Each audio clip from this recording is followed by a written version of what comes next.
Si je vous dis alpha, silencieux, X, Y, Z, boomer, normalement vous pensez immédiatement au...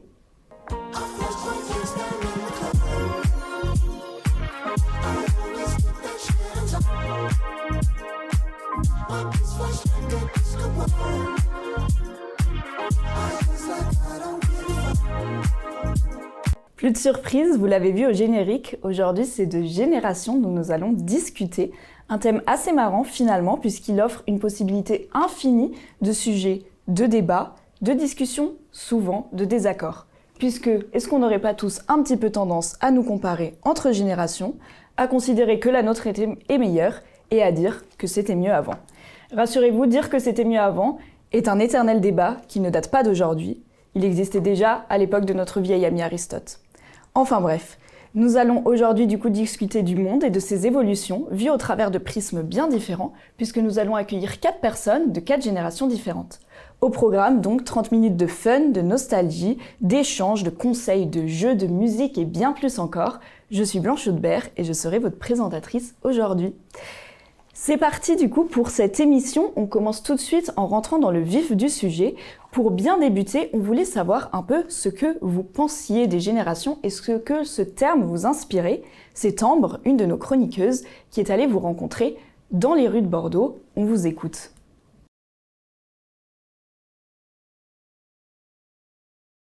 Aux différentes générations, donc nous, la génération Z, et les anciennes générations, donc Y, tout ça, baby boomers et tout.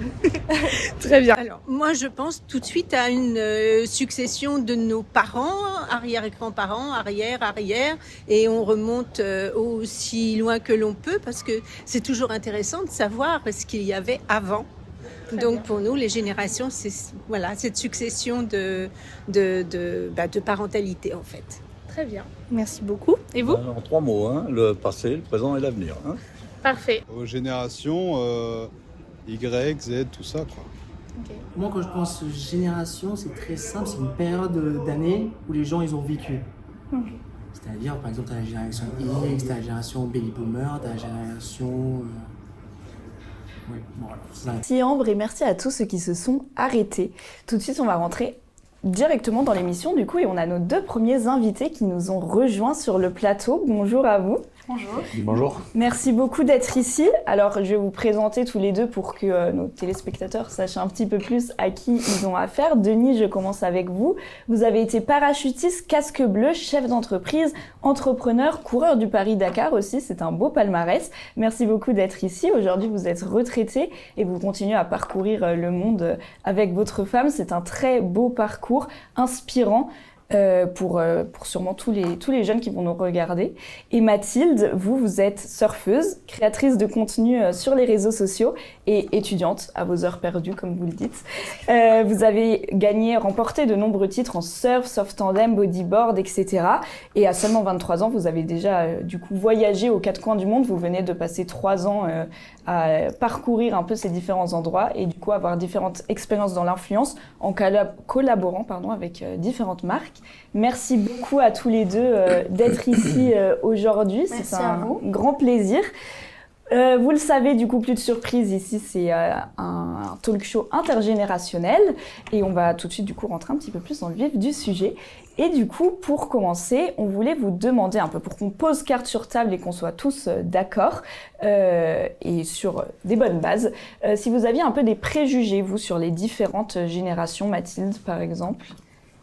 Des préjugés, je sais pas. En tout cas, je vois bien qu'il y a une différence entre la génération de ma grand-mère, de ma mère et la mienne. Bien sûr. Et donc c'est sympa de voir ça et la mixité de tout ça rend de belles choses aujourd'hui, je pense.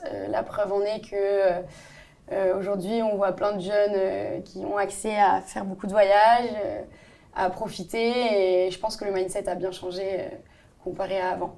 Super. Denis, vous aviez... Peut-être un préjugé en particulier ? Non, pas du tout. Non, au contraire même.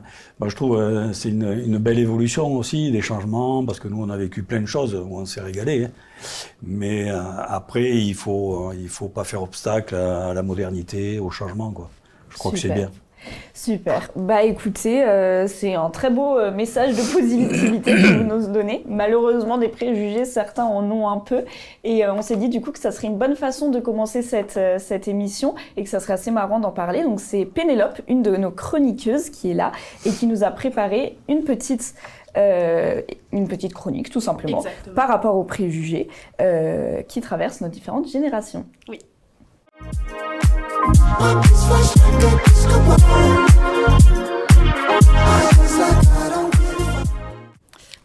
Vous savez, entre les générations, il y a toujours des incompréhensions. On dirait qu'on n'a pas grandi sur la même planète. Alors, les plus âgés, eux, c'est l'école de la souffrance. Ils te disent fièrement, moi, quand j'allais à l'école, c'était 10 km à pied, sous la neige, en sandales trouées. Alors que toi, t'es là, gêné, car t'allais à l'école en bus et avec ton pitch. Et attention, leur ennemi juré, la technologie. Si tu veux les faire paniquer, laisse-les seuls avec une télécommande un peu compliquée. Pourquoi il y a 3 boutons pour le volume ? Et là, toi, en galère d'expliquer. Mais papy, c'est la télé connectée. Et lui, connecté à quoi ? Au diable ? De leur côté, ceux de maintenant, c'est l'inverse. Ils ont tout sur leur téléphone. On dirait qu'ils sont nés avec un tuto dans chaque main. Leur grand drame, il n'y a plus de réseau. Là, c'est fini. Le monde s'écroule, ils ont le regard vide, comme dans un documentaire animalier sur les espèces en voie d'extinction. Et en plus, c'est des vrais détectives. Tu croises quelqu'un dans la rue, en 5 minutes, ils savent son signe astro, son groupe sanguin et le nom de son chien sur Instagram. Sherlock Holmes à côté, c'est un amateur. Et puis la bouffe, ça, c'est le grand fossé. Avant, c'était « mange, c'est bon pour toi ». Aujourd'hui, c'est « attends, c'est sans gluten, local, vegan, éthique ». Dans le temps, tu mangeais des raviolis en boîte. Maintenant, tu dois vérifier si la tomate a signé un consentement pour être cueillie. Mais au fond, qu'importe les clichés. On a tous nos petits travers et ça, c'est ce qui nous rend uniques. Enfin, jusqu'au prochain débat sur c'était mieux avant ou après. Allez, merci à tous, faites la paix, sinon on coupe le wifi. Merci beaucoup Pénélope, génial. Vous vous reconnaissez un peu dans tout ce qui a été dit, Denis par exemple ? Oui, malgré tout quand même, oui, bien sûr. On a toujours un peu ces regrets du passé en se disant, pas c'était mieux avant, mais bon, effectivement c'était différent. Mais malgré tout, ouais, des fois j'arrive que je suis capable de dire des phrases comme elle a dit ça tout à l'heure.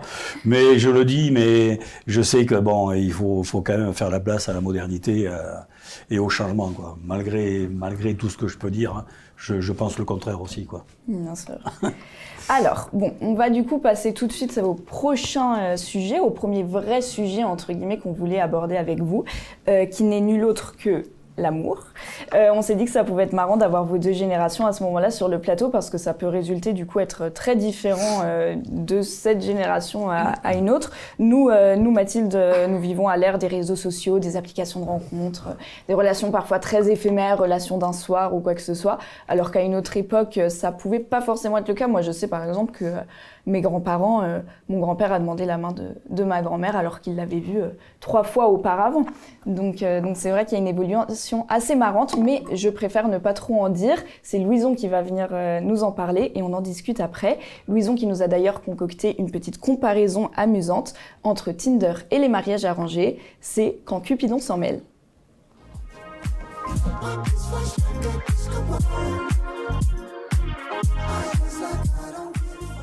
Bonjour à tous, nous allons donc parler amour avec moi. Donc quand Cupidon s'en mêle, quel est le mode d'emploi ? D'un côté Tinder, emblème de l'amour moderne, où un simple swipe ouvre la porte à une multitude d'opportunités et de rencontres. Cette application incarne la liberté individuelle, offrant à chacun la possibilité de choisir, de se montrer sous son meilleur jour. Ils peuvent rejeter et rencontrer à volonté. Les utilisateurs mettent donc en avant leurs passions et leurs intérêts, espérant créer des connexions basées sur des valeurs communes.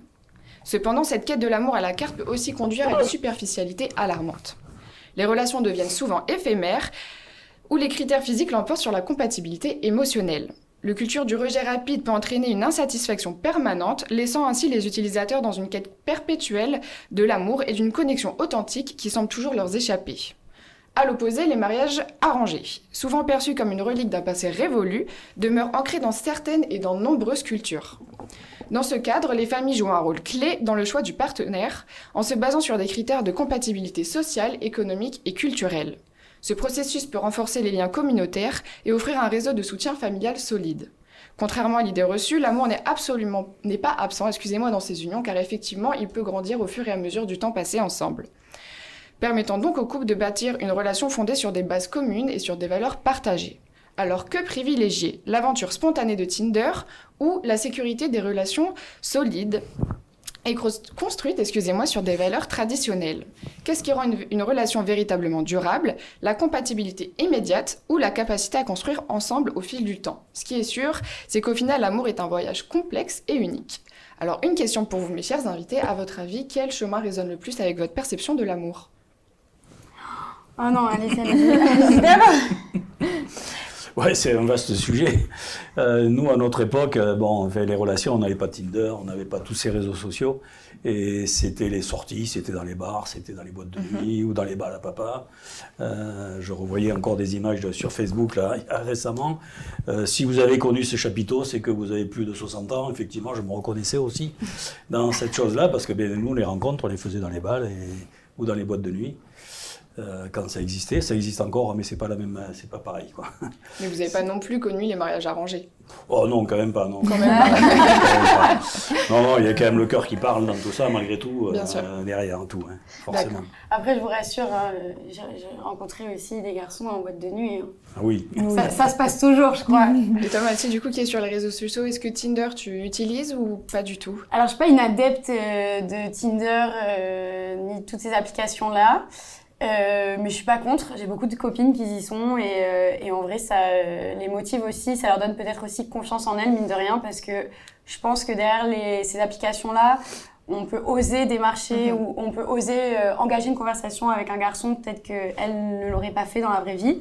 Donc tant mieux à elle, mais je suis une adepte de tout. C'est-à-dire que je peux tomber amoureuse dans la ville, en boîte de nuit ou sur Instagram aussi, ça m'est déjà arrivé, je crois. Ok, donc pour vous, laquelle de ces deux approches vous semble la plus prometteuse au long terme, en tout cas? Donc la compatibilité directe ou sur le long terme, apprendre à se connaître et basé sur des bases solides? Bon, je crois que c'est un peu tout, quoi. Hein. C'est un peu toutes les rencontres. Maintenant, des rencontres se font aussi sur le lieu du travail, beaucoup. C'est vrai. Il n'y a pas que les réseaux sociaux, il n'y a pas que les boîtes de nuit ou les bars.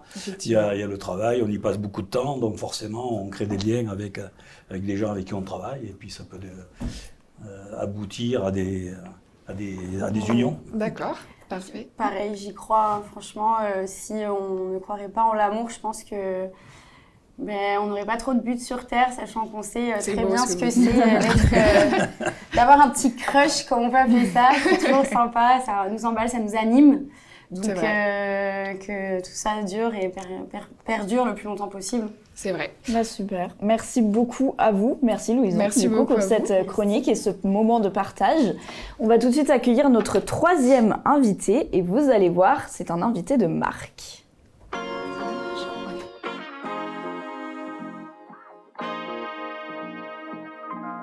Bonjour Salim, merci beaucoup d'être ici. Bonjour. Salim, que dire? Vous êtes cavalier, conférencier, auteur et entrepreneur. Vous avez été porteur de flammes lors des JO paralympiques de Paris. Vous êtes formé aussi en kinésithérapie et en aviation. Un palmarès impressionnant. Merci beaucoup d'être ici avec nous aujourd'hui. Pour donner un peu de contexte aux différentes personnes sur ce plateau, mais les personnes qui nous regardent aussi, vous êtes atteint d'une maladie génétique rare qui vous fait perdre la vue à l'âge de 16 ans. Passionné par l'équitation, vous décidez de poursuivre votre rêve et puis ça a porté ses fruits puisqu'aujourd'hui vous concourez à haut niveau, notamment grâce à un travail avec votre coach qui vous guide par la voix, il me semble, Tout à fait. et une relation exceptionnelle avec votre cheval Rhapsody. Merci beaucoup d'être ici. Est-ce que vous voulez nous donner peut-être un petit peu plus de contexte ou pas sur votre vie? Tout est dit là, j'ai plus rien à dire. Alors, quoi vous dire? En fait, la maladie que j'ai eue, ça peut tout simplement se résumer par un cancer de la rétine que j'ai eu quand j'étais petit et qui a débouché après différentes étapes sur le fait que j'y vois plus du tout aujourd'hui. Après, dans mon actualité, quoi vous dire, je crée pas mal de contenu en ligne aujourd'hui, on vise à se professionnaliser là-dedans. Et puis voilà, je fais pas mal de choses comme vous l'avez dit. J'ai une passion pour les chevaux et pour le sport en général. Voilà, j'aime faire ce qui est plaisant à faire et montrer que beaucoup de choses sont possibles finalement, malgré le fait qu'on pourrait croire que certaines choses sont des barrières. Super, voilà. Merci beaucoup. Je vais vous poser une petite question juste avant qu'on commence. J'ai posé la même à nos deux autres invités. C'est un peu pour qu'on soit tous sur les mêmes bases quand on commence. Est-ce que vous avez un peu des a priori, vu que c'est un talk show intergénérationnel ici, sur les différentes générations ou pas? Ah, c'est une bonne question. J'imagine qu'on en a tous. Après, récemment, alors, je suis très consommateur de contenu sur Internet. Et récemment, j'ai réalisé que à travers toutes les périodes de l'histoire, c'est le moment un peu chiant, mais à travers toutes les périodes de l'histoire, on a tous eu toujours les mêmes a priori sur les jeunes, sur les vieux. Dans la Rome antique, on pensait déjà que les jeunes étaient impertinents et se foutaient complètement des plus âgés. Donc, je dirais que oui, on a tous peut-être les mêmes a priori là-dessus. Et voilà, moi, après, est-ce que j'en ai plus que ça? Je sais pas. Je pense pas. Bon, bah très bien, merci beaucoup. Alors, on va lancer tout de suite notre troisième chronique et vous allez voir, on va discuter autour d'un autre sujet où les avis peuvent peut-être un peu diverger.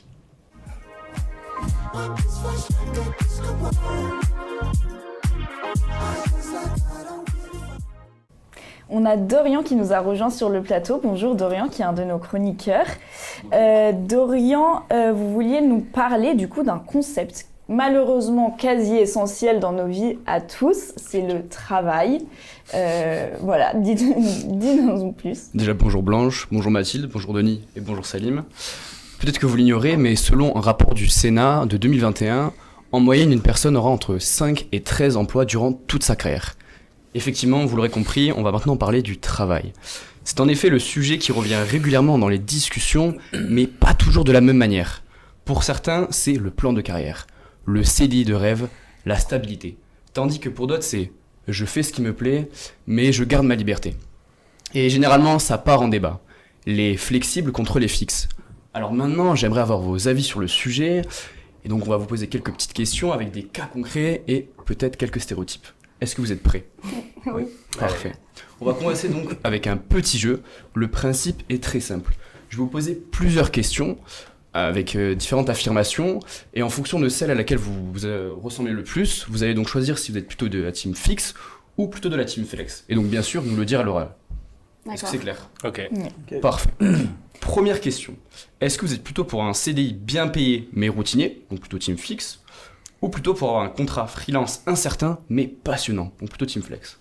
Alors quelles sont vos réponses? Flex, 200%. Flex. Oui, pareil, flex. Flex ici. Très bien. Deuxième question. Est-ce que vous préférez travailler de 9h à 17h tous les jours, donc encore une fois team fixe, ou choisir vos horaires mais devoir travailler également le week-end, plutôt team flex? Alors que choisissez-vous? Ça va être un peu plus délicat. Le week-end, c'est les boîtes de nuit, on est dit. C'est ça, ouais. Ça peut être flex, hein. Ça peut être semaine aussi, hein. Ça peut être flex, effectivement, on pouvait faire les deux et quand même aller en boîte de nuit derrière. Flex. Flex. J'aime pas me réveiller le matin. Trop tôt. Argument légitime. Vous, Denis? Flex, pareil. Flex aussi. Je suis très flex aussi, c'est ce que je fais déjà, donc... C'est parfait. Et j'ai une dernière petite question pour vous. Est-ce que vous êtes préféré être payé avec un salaire fixe chaque mois, ou être, donc plutôt team fixe, ou être rémunéré selon vos résultats, plutôt team flex? Oh là. Ouais. Parce que quand on n'arrive pas à se lever tôt, c'est pas forcément évident de... Ben ouais, du coup ça va pas avec la c'est dur là. Ouais. Mais ça dépend, on gagne mieux où? Techniquement, on pouvait mieux gagner si vous avez un salaire qui dépend de vos résultats, mais ça peut mettre une pression en plus tous les mois. Donc à vous de voir. Sur le principe, je pense que flex, moi, ça m'intéresserait plus. Mais aujourd'hui, malheureusement, on a tous besoin de gagner sa vie, donc il faudrait peut-être une partie de fixe et une partie flex. On peut trouver un petit compromis, on peut trouver un compromis bien sûr là-dessus. Un compromis un peu entre les deux. Mais Denis, je pense qu'avec le flex, on peut créer le fixe. En tant qu'entrepreneur, en tant que, tu vois, on peut créer des choses. Moi, je me positionne là, je pense. Effectivement, moi, j'étais entrepreneur toute ma vie presque. Donc, à mon avis, le flex, c'est plus... Le flex peut être plus intéressant. Ouais. En tout cas, je vous remercie pour vos réponses. Et pour continuer notre propos, je vais avoir maintenant un petit débat. On va voir plus généralement des questions sur le monde du travail en général. Et bien sûr, on va partir de vos expériences personnelles. Alors, j'aurais une première question pour vous, Mathilde. On a évoqué le fait qu'au-delà d'être étudiante et sportive de haut niveau, vous avez aussi l'activité d'influenceuse. Est-ce que vous pouvez nous parler un peu plus dans quoi consiste ce métier et si vous considérez peut-être un jour en faire votre métier à plein temps? Alors pour moi, ça reste quand même une activité. J'ai allié les réseaux sociaux à ma passion, c'est-à-dire le surf. Ouais. Donc j'ai commencé les compétitions de surf dans mon adolescence et en fait j'ai compris très vite que je pouvais matcher et les voyages et le surf et du coup de là est né un peu des collaborations dans tout ce qui va être voyage, qui va m'amener forcément à pouvoir partir un peu à l'étranger. Donc j'ai commencé à faire ça jeune et en fait finalement je me suis trouvé une petite caverne là-dedans et je me suis dit c'est sympa. Donc je l'ai fait pendant 3 ans là, vraiment j'ai considéré tout mon temps à faire ça. Là maintenant, alors que ce soit mon métier plus tard, je suis pas sûre parce que je suis un peu trop curieuse de ce qu'il y a sur le côté aussi. Donc j'aime bien toucher à plein de choses. Pas forcément, mais un complément, ouais, pourquoi pas. Ok, très bien. Et je vous remercie pour votre réponse. Et je demande, Denis, vous qui êtes, avec tous mes respects bien sûr, le premier sur ce plateau, j'aurais une question pour vous concernant donc le métier d'influenceuse. Est-ce que ça vous parle? Est-ce que vous le comprenez? Donnez-nous vos avis là-dessus. Oui, ça me parle. Comme je disais tout à l'heure en introduction, il faut pas se fermer aux évolutions de la vie. Donc le métier d'influenceuse, ça en est une dans la communication, dans la publicité. Je pense que bon, c'est des panneaux publicitaires qui parlent, quoi. Effectivement. Et je trouve que ça, c'est l'évolution moderne, je dis. Moi, dans la mesure où il reste effectivement quand même, j'apporte un bémol, dans leur métier de base, c'est-à-dire promouvoir des produits ou peu importe le produit, mais ne pas se mêler du reste. Ok, merci pour votre réponse. Et justement, Salim, j'aimerais aussi vous la poser, vous qui en soi, si on s'en tient à vos nombres d'abonnés par exemple sur Instagram, vous êtes considéré comme un micro-influenceur, au-delà de toutes les choses que vous faites à côté. Est-ce que vous pouvez nous donner un petit peu votre avis sur ce sujet? Ouais, je crois que c'est un peu comme Denis, finalement, c'est une évolution normale. Après, il y a plusieurs styles d'influenceurs. Il y a je pense que ça dépend très étroitement de la personne, de l'éthique qu'on va avoir. Quand on a une audience, il faut savoir la manier, il faut savoir ce qu'on va lui vendre, entre guillemets, ce qu'on va lui proposer. Moi, je m'oriente vers ça, mais en bordant très, très, très fort ce que je vais proposer à ma communauté. Je crois que ce qui serait génial, dans un monde idéal, on ferait tous la même chose. Malheureusement, c'est pas toujours le cas. Il y en a qui pensent flex très très fort, au point d'être flex aussi dans leur éthique. Et ça, c'est un peu dommage. Je suis bien d'accord avec vous, et on l'a vu notamment avec la loi qui est passée il n'y a pas très longtemps, justement sur la réglementation des influenceurs. Et j'aurais donc une seconde question pour vous, Salim. Est-ce qu'aujourd'hui, vous considérez que le bien-être au travail est suffisamment pris en compte par rapport à ce qui pouvait se faire avant, ou est-ce qu'on en est encore loin? Et quand je parle de bien-être, je parle bien sûr du bien-être physique, mais également psychologique. Dans les très très très peu de dernières années, je pense qu'il y a eu un regain d'intérêt vers ça depuis le Covid notamment. Moi, j'ai quitté le milieu du salariat, j'ai été kinésithérapeute, j'ai été journaliste et j'ai quitté ces milieux-là du salariat pour créer mon propre monde qui s'articule autour de plusieurs choses, notamment créer une entreprise et avoir un quotidien très, très décousu, très sur mesure. Mais je l'ai quitté pour plusieurs raisons, notamment ma situation personnelle, le fait que j'y vois pas, qui apportait des différences, des petits clivages dont je ne voulais plus et que je supportais plus. Je vais pas rentrer dans les détails, mais voilà, quand il y a des difficultés qui sont complètement stupides et qui devraient absolument pas être le cœur de votre métier, qui au final vous empêchent d'avancer, bon bah à force, le choix est vite fait, hein, et on peut oser assumer de se donner les moyens de tendre vers autre chose. Moi, ça a été l'entrepreneuriat, ça commence à devenir aussi l'influence, la création de contenu. Donc, je pense que le bien-être au travail aujourd'hui a de nouvelles définitions. Ça passe aussi par le fait de connaître ses droits. Et je crois que c'est très important à toutes les personnes qui nous regardent aujourd'hui, aux jeunes qui nous regardent aujourd'hui. N'hésitez pas à vous renseigner, à faire appliquer vos droits. C'est hyper important, c'est primordial. Je suis bien d'accord. Je vous remercie pour votre réponse. Et effectivement, finalement, il faut aller vers ceux où on se sent bien, je pense. Malheureusement, le temps file et j'aurais aimé vous poser plus de questions. Alors, je vais devoir conclure. Finalement, que l'on soit fixe ou flex, plutôt pour un CDI, CDD ou un contrat freelance, ce qui compte, c'est que l'on sache comment on veut fonctionner, comment on veut travailler et qu'on s'y sente bien. Alors, si on sait s'écouter et que l'on se respecte, on peut tous assurément apprendre des générations avant et après nous. Merci beaucoup, Dorian. Merci à tous pour vos réponses. Voilà, moi je n'ai plus rien à rajouter, je suis bonne plus qu'à faire les transitions. On va accueillir tout de suite notre dernière et plus jeune invitée.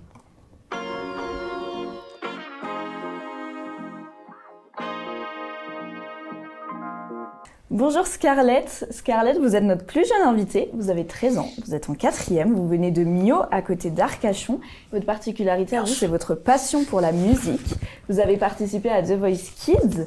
Bravo. Les 4 coachs étaient retournés et vous aviez poursuivi l'aventure avec Lara Fabian jusqu'au battle. Vous prenez du coup aussi des cours de chant, évidemment, de danse et tout ça. Un portfolio plutôt complet qui vous fait participer à plusieurs concours dans la région. Merci beaucoup d'être ici avec nous aujourd'hui. Petite question rapide avant qu'on passe à la suite. Comme j'ai posé à nos 3 autres invités, est-ce que vous avez peut-être des a priori sur les différentes générations de manière générale ? De manière générale, non. Mais par exemple, oui, sur la génération de mes parents, peut-être je me sens peut-être un peu moins crédible quand je leur parle ou un petit peu moins mûre. Et je pense, je préfère parler avec des personnes plutôt âgées et la génération un petit peu plus vieille, parce que je me sens un peu plus mature en leur parlant et plus comprise. Ils me comprennent et je les comprends. Voilà. C'est intéressant, merci beaucoup. Alors, on va tout de suite passer à notre 4e chronique, qui est chronique un peu jeu. On va profiter d'avoir notre 4 générations ici sur le plateau. Vous allez voir, ça devrait vous plaire, notamment Scarlett, par rapport à votre parcours. Si on s'en tient à votre parcours, ça devrait vous parler.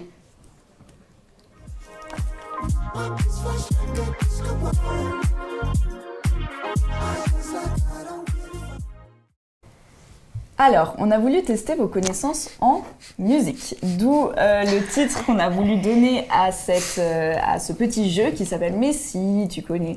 Et du coup, on va vous passer, vous allez voir, franchement, on n'a pas choisi les titres les plus compliqués, normalement ça sera très simple.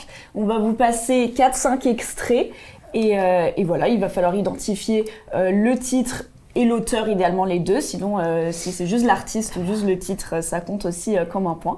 Puis on verra qui s'en sort le mieux. On doit buzzer ? Oui, buzzer, lever la main, on comprend. Scarlett, je te buzz. Super. Bon bah alors c'est parti pour le premier tube alors. Je te cache mon nom.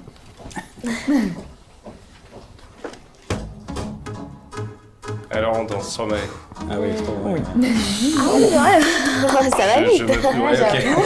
Ah, Voilà, c'est ça. Donc Salim, vous nous avez dit C'est Alors vrai, on danse de Stromae, c'est pour les années 2010. C'est exactement ça. Bravo. On peut passer au titre suivant du coup. Non mais je me tais aussi parce que... Michael Jackson. Oui. Oui, c'était toute ma génération, là, j'ai pas été bon. Billie Jean, exactement. Sur le coup, je savais pas trop s'il fallait que je laisse du temps en mode Oh, non, bah mais non, c'est ouais. jeune, ça va savoir. alors là, je C'est connais ça, rien. Je l'avais dans la Mathilde tête, nous mais a je dit trouvais Michael, pas. Michael c'est ça. Jackson, Billie Jean nous a dit Salim, c'est exactement ça pour les années 80-90. On passe au prochain titre. Les Beatles, Oui. Let It Be. Let It Be, oui. Je connais C'est ça. rien des Beatles, donc... Aïe, aïe, aïe. C'est exactement ça, c'était Let It Be, des Beatles pour les années 60-70. Il nous en reste encore 2, on passe au titre suivant. Aya Nakamura. Jaja. Non, j'ai pas. Oh, Jaja. Non, Ok. on connaît pas là. Moyen, C'est Jaja. ça, Jaja, D'Aya Nakamura pour les tendances Bon, actuelles. quand même, je suis pas à la ramasse non plus. Vraiment, c'est un partout. Hein. Le dernier pardon. morceau. Ah, Eminem. c'est... Ça, c'est pour où, ça? Eminem. C'est ça. J'ai pas le titre. Tu chantes en anglais? Non, pas trop. Guess Who's Back, c'est Guess Who's Back, non? Ok. Et le titre c'est Oui, c'est ça, Without Me. Ok. Bon bah bravo. Comme c'était prévisible, vous en avez trouvé tous au moins un. Oui. Voilà. Donc c'est bien. Moi, je l'ai. On est rassurés. Vous connaissez au moins les titres de vos générations. Tout va bien. Salim, pas mal. Plutôt Je pensais pas. petite majorité par là-bas. Bon bah super. Merci beaucoup. C'était top. On va tout de suite du coup revenir sur un petit peu plus de sérieux après tout ce fun, comme disait James. Alors, c'est Roxane qui va venir sur le plateau et qui va nous parler de quelque chose qui nous touche et nous concerne tous, qu'on a sûrement tous remarqué, certains plus que d'autres. On va parler de consommation, d'objets obsolètes, d'achat, de revente, etc. Et occasion parfaite du coup pour introduire le grand partenaire de cette petite émission. C'est parti pour Dans le panier.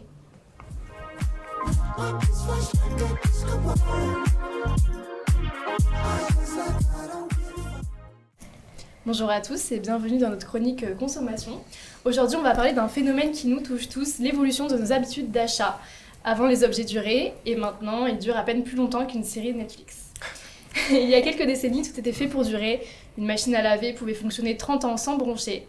Fun fact, selon UFC Que Choisir, la durée de vie des appareils électroménagers est passée de 10 à 12 ans dans les années 60 à seulement 6-9 ans aujourd'hui. Et on appelle ça un progrès. Les meubles, eux, c'était du bois massif, transmis de génération en génération. Ma grand-mère, par exemple, a une table qui a traversé les décennies et toutes les disputes familiales. À côté, ma table Ikea, elle n'a même pas survécu à mon premier déménagement. Je vous jure, un des pieds a littéralement démissionné. Puis, avec la consommation de masse, tout a changé. Prenez la célèbre marque à la pomme. Avant, on gardait un téléphone pendant des années. Aujourd'hui, on les remplace tous les 2 ans parce qu'ils deviennent lents. Ou qu'ils nous font un remake de Titanic dès qu'on ouvre une appli. Et que dire de la pub ? Les influenceurs sur Instagram nous font croire qu'il faut avoir le dernier modèle. Si je les écoutais, je changerais de téléphone aussi souvent que de chaussettes. Et puis, cerise sur le gâteau, certains produits sont carrément conçus pour casser. Les imprimantes, par exemple, avec leur logiciel qui bloque après un certain nombre d'impressions. Sérieusement, on se croirait dans un mauvais épisode de Black Mirror. Heureusement, les mentalités évoluent. Réparer au lieu de jeter, acheter d'occasion, ou même consommer des produits de qualité, c'est tendance. Et entre nous, qui n'a pas envie que ces objets durent un peu plus longtemps que la dernière trend TikTok ?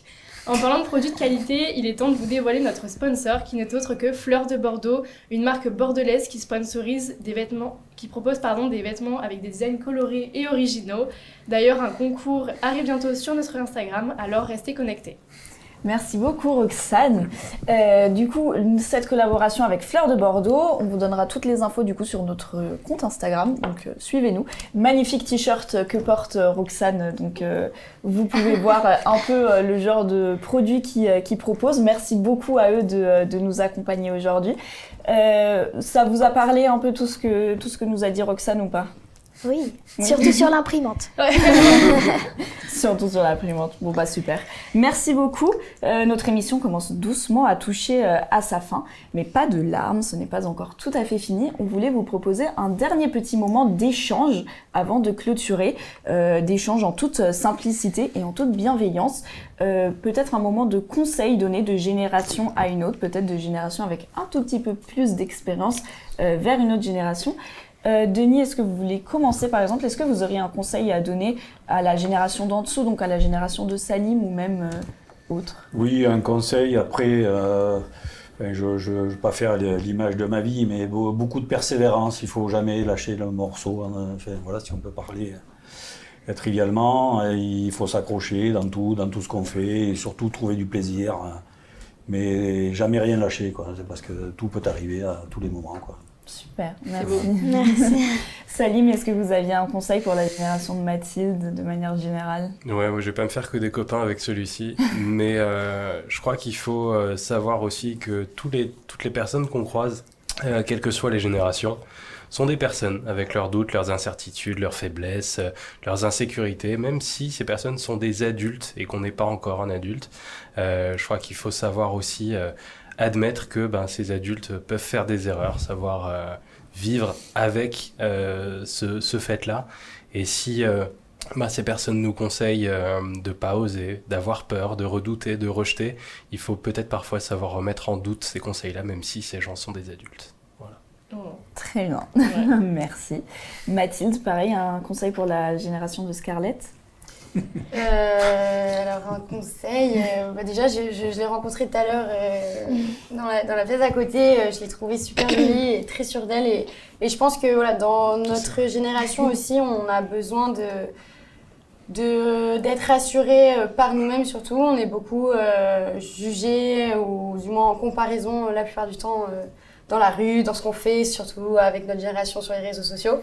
Et un conseil à lui donner, du coup, ce serait vraiment de s'épanouir elle d'abord, de rester proche et à l'écoute de sa maman qui était après.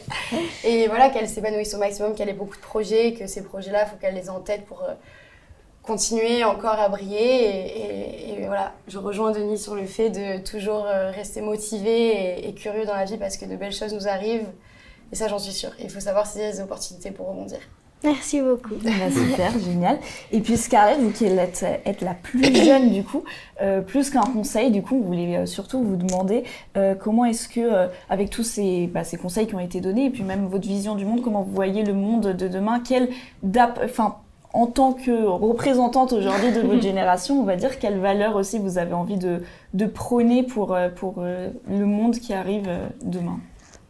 Pour le monde de demain, comme je rejoins ce que tu as dit, peut-être un monde avec un peu moins de jugement les uns les autres, parce que c'est vrai qu'on se juge beaucoup dans notre génération, ou même avec les réseaux sociaux, tout ça. Et voilà. Mais même si j'utilise beaucoup les réseaux sociaux aussi, voilà, moins se juger et voilà, être heureux. Super, merci beaucoup. On touche du coup à la fin de cette émission. Merci beaucoup, merci infiniment à tous les 4 d'être venus aujourd'hui, d'avoir répondu à notre appel. C'était un très beau moment d'échange.